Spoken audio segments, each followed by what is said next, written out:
Gusto mo bang pababaliwin siya sa iyong pag-ibig? Gawin ito. Napakasimple lamang itong gawin. Gagamit lang tayo ng law of attraction at imagination. At iisipin mo, ninais kanya nang gusto kaniyang mapapa sa kanya.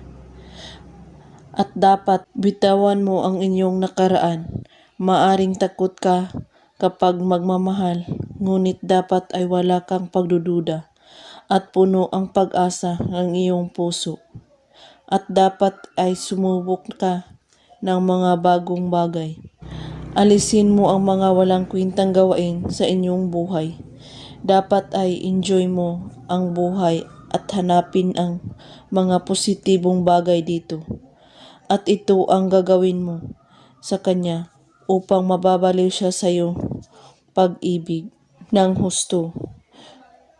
Gawin mo lang ito na kahit anong oras at araw, basta't buo ang inyong paniniwala, walang ibang iniisip. At laging handa ang sarili. At huwag kalimutang manalangin sa ating mahal na Panginoon, araw man o gabi. At kung may katanungan po kayo ay magko-comment lang po sa ibaba. Maraming salamat sa panonood. May God bless us all.